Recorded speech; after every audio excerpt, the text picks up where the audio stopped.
মামুনকে মাথার তাজ বানিয়েছে, তার নেতৃত্বে মেধা শ্রম দিয়েছে বিএনপি নেতা হওয়ার কারণে।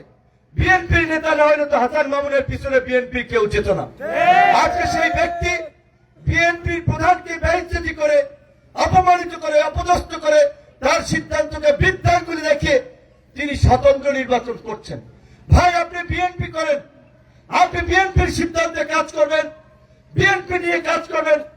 বিএনপি জাতীয় স্বার্থে আপনাকে এখানে উপযুক্ত মনে করে নাই, জোটের প্রার্থী দিয়েছে, আপনি তো সহ্য করতে পারলেন না। আপনি তো বাবা মায়ের অবাধ্য সন্তানের মতো উগ্রাচরণ করলেন, বাবা মাকে লাঞ্ছিত করলেন।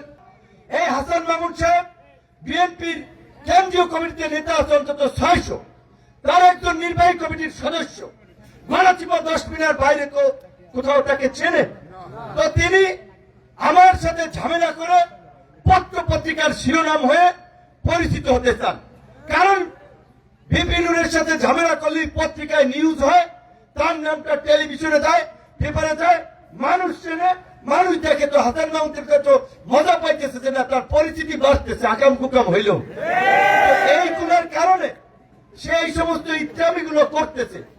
আমি তখন কি করব?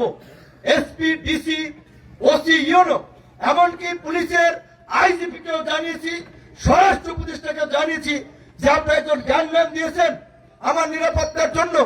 আমার তো মনে হয় এখানে হাসান মামুনি এই যে নির্বাচনকে বানচাল করার জন্য দেশি বিদেশি ষড়যন্ত্রকারীরা যে একটি কিলিং মিশন নিয়েছে, জাতীয় নেতৃবৃন্দকে প্রার্থীদের উপরে ঢাকা সহ চট্টগ্রাম সহ আপনারা জানেন এই তফসিল ঘোষণার পরে 6টি হত্যাকাণ্ডের ঘটনা ঘটেছে।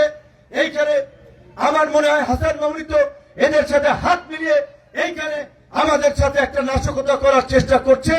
এই বিষয়গুলো আপনারা সতর্ক থাকেন, প্রশাসন, গোয়েন্দা সংস্থা সতর্ক আছে। দেখেন, আমি বিএনপির জোটের একজন নেতা।